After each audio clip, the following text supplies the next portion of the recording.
Hi అండి, welcome back to our channel. పిల్లలకి school start అయిపోయినాయి కదా. స్నాక్స్ కోసం మనం ఇంట్లో ఏదో ఒకటి ప్రిపేర్ చేస్తూ ఉంటాము. నేను చూపించిన విధంగా తపాలా చెక్కలు లేకపోతే పప్పు చెక్కలు ఈ విధంగా తయారు చేసుకోండి. చాలా హెల్దీ, ఇంట్లోనే తయారు చేస్తాం కాబట్టి పిల్లలు కూడా చాలా ఇష్టంగా తింటారు. బయట స్నాక్స్ అయితే అవి ఇవి నూనెలు వాడుతూ ఉంటారు. మనం ఇంట్లో చేసుకోవడం వల్ల చాలా హెల్దీ, చాలా టేస్ట్గా కూడా ఉంటాయి. ఈ తపాలా చెక్కల్ని ఏ విధంగా తయారు చేయాలో ఇప్పుడు చూద్దాము.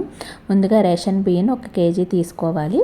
తీసుకొని నైట్ అంతా నానబెట్టేసుకుని ఒక 2-3 టైమ్స్ శుభ్రంగా వాష్ చేసేసుకుని దాన్ని ఇట్లా వాడేయాలన్నమాట. వాడిన తర్వాత వాటిని మిక్సీలో వేసుకుని పౌడర్ కింద ఇట్లా పిండి కింద చేసుకోవాలి. దాన్ని శుభ్రంగా జల్లించేసుకోవాలి.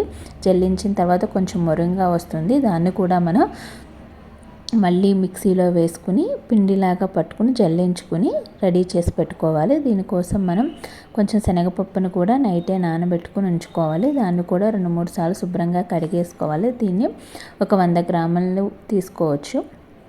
తీసుకుని దాన్ని కూడా శుభ్రంగా కడిగేసి పెట్టుకోవాలి. ఈ విధంగా పిండి రెడీ అయిన తర్వాత ఇందులోకి మనం నానబెట్టుకున్న పచ్చి శనగపప్పును కూడా వేసేసుకుని అల్లం, వెల్లుల్లి, అల్లం, పచ్చిమిర్చి, అదేవిధంగా మనం ఇందులోకి కొంచెం కరివేపాకు కూడా వేసేసుకుని దాన్ని బాగా మిక్సీ పెట్టేసుకుని ఆ పేస్ట్ను కూడా ఇందులోకి వేసేసుకోవాలి. ఇందులోకి తగినంత సాల్ట్ను కూడా యాడ్ చేసుకుని ఇదంతా కూడా పిండిలోకి బాగా పట్టేంత వరకు ఈ విధంగా పైకి కిందకి బాగా కలుపుకుంటూ ఉండాలి. ఇందులోకి ముఖ్యంగా మనకి కావాల్సింది వెన్నపూస అన్నమాట.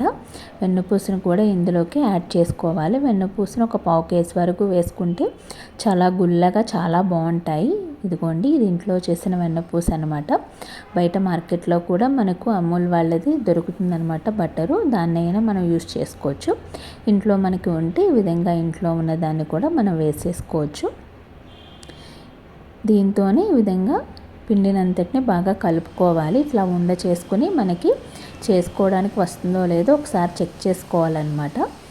లేకపోతే కొంచెం వాటర్ని కలుపుకోవాలి. ఇందులోకి సరిపోతే సరే, లేకపోతే కొంచెం వాటర్ని కలుపుకోవాలి. పిండి ఆరకుండా దీని మీద ఏదైనా గుడ్డ వేసేసి మనం కొంత పిండిని చేసుకుని ఈ విధంగా రౌండ్గా అయినా చేసుకోవచ్చు. ఇలాగా వెడల్పుగా అయినా చేసుకుని ఇట్లా నిలువుగా చేసుకొని ఈ విధంగా ఒత్తుకొని ఉంచుకొని వీటిని వేయించేసుకోవాలన్నమాట.